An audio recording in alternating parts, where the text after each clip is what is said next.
So this is it, our 3500 Vignale Spyder. So what we're going to do is we'll talk a little about the history of the car, where it's been all these years. Then we'll walk around and have a look. We'll lift the hood, have a look at the numbers, make sure that they match, and then we'll hop inside and have a look at how the cockpit's laid out. So here's what we know. We purchased the build sheet from Maserati from the classic department. The build sheet, the copy of the original purchase order, and some other paperwork, which is quite interesting. We found out that the car, when it was new, was in these colors. So it was sold new in alpha red with black leather interior and a black top. It also had these wheels, which are Barani steel wheels. They're an aluminum rim with a steel center, which makes them a little bit lighter, which is kind of nice. The vehicle cost in US dollars about $12,600 when new. And just to put that in perspective, a new Corvette was about $4,000. So this car cost as much as 3 Corvettes. It was ordered through the Mercedes-Benz distributor in Vancouver, Canada. We understand that it was sold new by the Rolls-Royce dealer. Order was placed in April 1960, and 2 months later, the vehicle was ready to be shipped. So it took them about 2 months to build the car, which is kind of interesting. In 1964, in the classifieds in Vancouver, we found an advert which we think is this car, and if it is, it had 9,000 miles on it, and they wanted $7,000 for the car. It lived in Canada right up through to about the 1990s. In the mid-80s, it had a full restoration performed on it. The vehicle has held up remarkably well. Interior has nice patina, the top is in good condition. The paint, there is some shrinkage and a few cracks and chips. And the only corrosion, we've been under the car and had a good look around and a good poke. There's no rust on it, but there is some corrosion along the leading edge of the hood. So I anticipate someone will paint the car at some point, and then they'll have to take care of that. The vehicle, they only made 242 of them, but there's quite a number of variations between the different Vignale Spyders. If you look at the different cars, you'll notice there's perhaps 3 different Trident badges on the grille. The tail of the car has 2 different kinds of chrome. The spears along the side, there's a couple of different variations of those. So they had quite a few variations just within a short run of cars.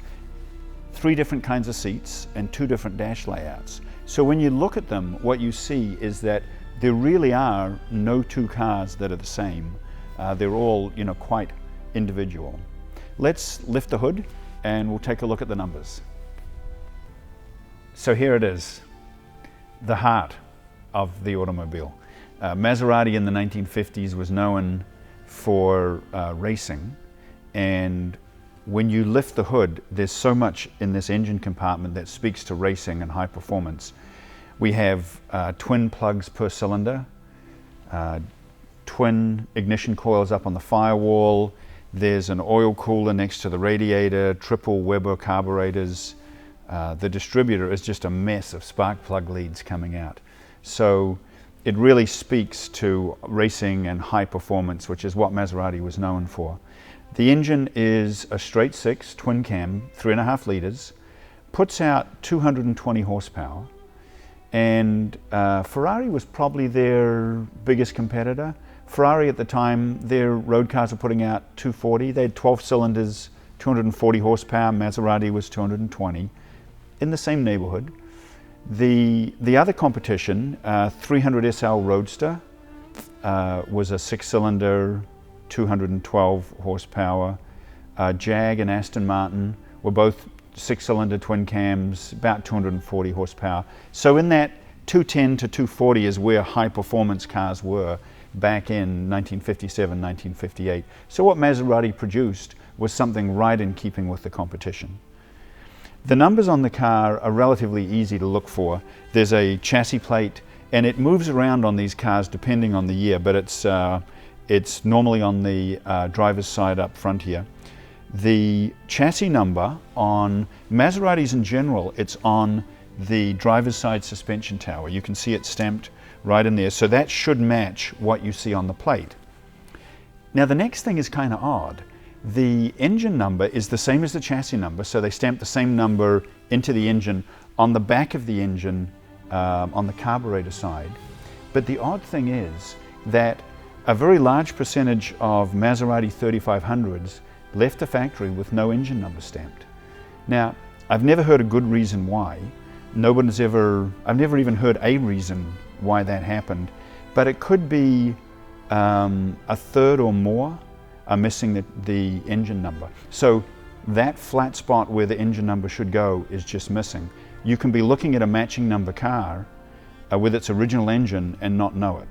So there's a way to get around that.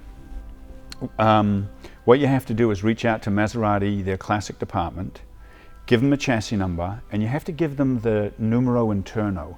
That's the Maserati's internal number for the engine.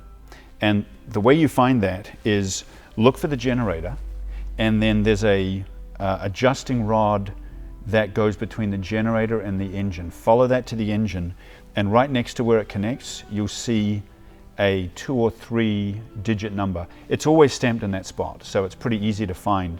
Just look for the generator and follow the adjusting rod. So you copy that number down, copy the chassis number, email or call Maserati. You can get a build sheet from them, and then they'll tell you if it's matching or not. And as I say, about a third of them are matching number but don't have the engine number stamped. The numero interno is also stamped on the back of the head, and sometimes you find it on the oil pan as well. Disc brakes up front, drum brakes in the rear, 4-speed gearbox, ZF gearbox, and a Salisbury rear axle, English rear axle, which was standard equipment. 7 ratios available on the rear axle, which is quite nice. Let's jump in the car and have a look at the layout. So the first thing is just, the fact that it feels nice in here. It feels like everything is positioned exactly where you would want it to be.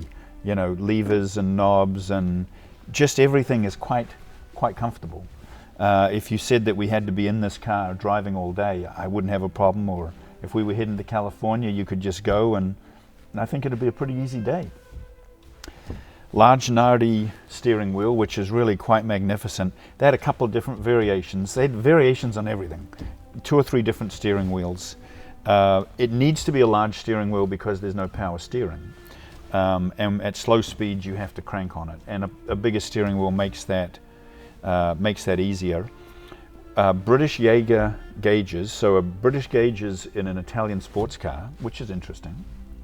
3 small gauges, some cars have 5. And one of the things I find interesting is this kind of array of switches and knobs, and there's no labels. You're expected to, I think, either trial and error or dig out the owner's handbook. Wipers at one end, choke at the other, and then switches for headlights. These are the heater controls. I mean, you've got to kind of monkey around with them to figure out exactly what they do and where they blow the hot air. This is kind of cute. I thought it was a cigarette lighter. It's a map light. It's kind of nice. And then it switches off when it goes in. I like that a lot. The rear view mirror is actually quite a difficult thing. If you ever come across one that's missing, they're really hard to find. When Road and Track tested the vehicle in 1962, they found that the speedometer was very optimistic. They said only to be matched by Ferrari. So apparently the speedometer reads about 10% faster than what you're going. And I don't think it's a problem. I like to go fast, and if it tells me I'm going faster, I'm okay with it.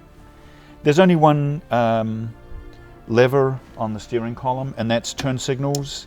And also if you push it forward and back, it's the dips, the dips for the lights. And it'll also flash the lights, which I think of as very Italian. Somebody's slow in front, you can, flash the lights. Get out of my way.